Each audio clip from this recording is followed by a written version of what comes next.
Bonjour à tous et bienvenue sur l'hebdo de Tonton Jus.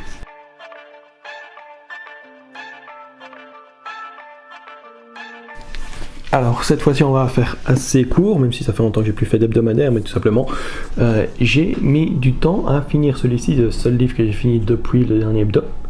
The Book of the New Sun, volume A, Shadow and Claw, qui reprend en fait les deux premiers tomes de la série The Book of the New Sun. Alors, c'est déjà là que je vais devoir faire une astérix parce qu'en fait, il a été publié en 4 livres, ça va, mais c'est un peu comme Le Seigneur des Anneaux. Le Seigneur des Anneaux qui a été publié en 3 livres à l'époque, mais qui en réalité n'est qu'une seule histoire complète. Tolkien lui-même n'a jamais considéré ça une trilogie, c'est vraiment une seule histoire qui a été publiée en 3 livres pour des raisons pratiques. Et j'ai envie de dire, ici, Book of the New Sun, c'est la même logique. Ça a été publié en 4 livres, mais c'est vraiment qu'une seule histoire globale, puisque ici, donc, je suis à la moitié de la série, j'ai lu les 2 premiers sur les 4. Et voilà, clairement, je suis au milieu de l'histoire, très clairement. Donc ça, c'est quelque chose qu'il faut savoir. C'est quelque chose que personnellement, je n'aime pas, j'aime bien... de manière générale, j'aime bien avoir une histoire par livre, mais ici, c'est pas du tout le cas. On est bien sur une seule histoire qui a été publiée en 4 livres. Cela étant dit, donc ici on est sur de la science-fiction. Ça va, science-fiction qui est assez connue dans le monde anglo-saxon. Je ne sais pas s'il a été traduit en français celui-ci. J'imagine que oui. Donc publié dans les années 80. Mais on est sur de la science-fiction qui va se lire comme de la fantasy. Je ne vais pas expliquer pourquoi. Je vais essayer de faire attention aux spoilers parce que c'est très facile de spoiler des choses. Et le truc en fait, c'est que c'est, je pense, une des grandes joies quand on lit ce livre aussi, c'est d'arriver à interpréter et comprendre les choses. C'est pour ça que je préfère pas trop donner de détails par rapport à l'histoire ou même au personnage, parce que je pense que la grande joie du livre, c'est de découvrir tout ça par vous-même. Et je dis ça parce qu'il faut tout interpréter en fait. Faut jamais réellement rien prendre au premier degré. Faut toujours aller voir plus loin que ça, faut toujours interpréter. C'est très fatigant, j'avoue, c'est 600 pages. J'avoue que les derniers chapitres, j'ai eu du mal à finir, parce que c'est forcément assez fatigant, vous devez faire attention à tout. Faut faire attention surtout aux détails, il y a énormément de choses qui sont cachées dans les détails. Comme je dis, c'est bien, mais c'est clair qu'après 600 pages, ça fatigue. Alors dans l'ensemble, j'ai assez bien aimé. C'est vrai qu'on peut éventuellement reprocher, comme j'ai dit, donc il est assez fatigant à lire, il faut faire attention tout le temps. Les personnages, ça va, je sais que beaucoup de personnes n'aiment pas le personnage principal, puisque le personnage principal, c'est un bourreau en fait. Donc il va torturer et il va aussi exécuter des gens. Ça va. Donc on n'est pas nécessairement sur un type de personnage principal qu'on va réellement aimer. Ça va. Voilà, je ne vais pas aller en dire plus, mais clairement, on n'est pas sur un livre qui met en scène un héros comme Aragorn par exemple. Dans Seigneur des Anneaux, on est beaucoup plus dans des niveaux de gris. Ça va. Mais chacun se fera une opinion bien sûr sur notre héros qui s'appelle Severian d'ailleurs.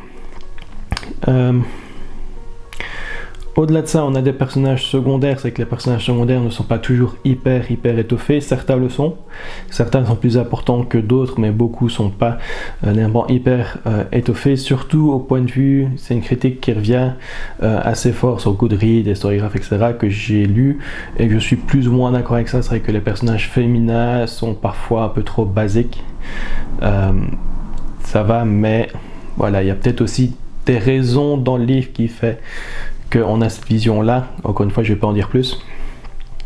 Donc voilà, fatigant à lire, mais dans l'ensemble j'ai assez bien apprécié. Je pense que je lui ai mis 4 étoiles au final. Et je vais continuer, j'ai le deuxième tome qui reprend les tomes 3 et 4 ici pour finir l'histoire. Je pense que je vais quand même faire l'effort de livre ce mois-ci, mais je m'ai dit de quand même faire une petite pause parce que comme je l'ai dit, arrivé à la fin du bazar, je fatiguais quand même assez fort. Du coup, après ça, donc les livres que j'ai en cours actuellement, j'ai repris ça comme lecture un peu plus légère, Agatha Christie de Clocks. Je suis qu'au début, Poirot n'a pas encore fait son apparition, mais il y a déjà donc il y a déjà eu le meurtre et il y a déjà eu un petit mystère ici qui concerne The Clocks, donc les horloges, qui est en train de se développer, donc assez intéressant pour l'instant, même si j'attends avec impatience que Poirot fasse son apparition. Et enfin, continuer avec ça, donc ça je l'avais commencé déjà il y a un petit temps. J'ai eu un peu mal à entrer dedans, mais là ça va, là ça commence à... L'histoire s'est lancée ici. Donc je suis toujours qu'à 10%, puisque je pense qu'il fait 600 pages, il fait moins de 600 pages, donc je suis plus aux alentours de 15% maintenant. Mais donc Robert Jordan, La Roue du Temps, tome 3 de Dragon Rebond, donc on est ici sur vraiment la fantasy classique 80-90, je pense 90 qu'il a été édité celui-ci. Et donc pour l'instant ici j'aime bien, on retrouve les personnages des autres tomes, l'histoire s'est lancée, donc ici le truc ça va être, est-ce que je finis celui-ci avant d'enchaîner sur Book of the New Sun, ou est-ce que je le mets en pause le temps de finir Book of the New Sun, j'ai pas encore décidé. Mais voilà, donc ça c'est les deux que je suis en train de lire pour l'instant.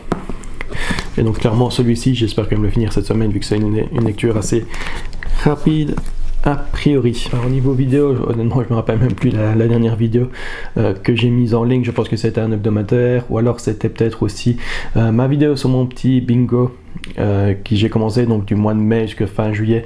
Je me fais mon propre petit challenge bingo.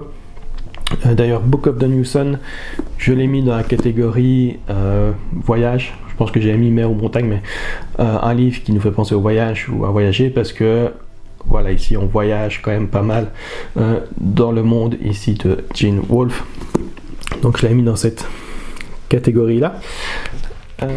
Alors c'est déjà tout pour aujourd'hui, c'est assez court vu que j'ai pas lu grand chose. Si vous avez aimé la vidéo, n'hésitez pas à liker et à vous abonner. N'hésitez pas à laisser un commentaire si vous avez un commentaire à faire par rapport à ces livres aussi, ou même parfois un petit emoji pour simplement me faire savoir que vous avez regardé la vidéo et que je ne parle pas à un auditeur vide.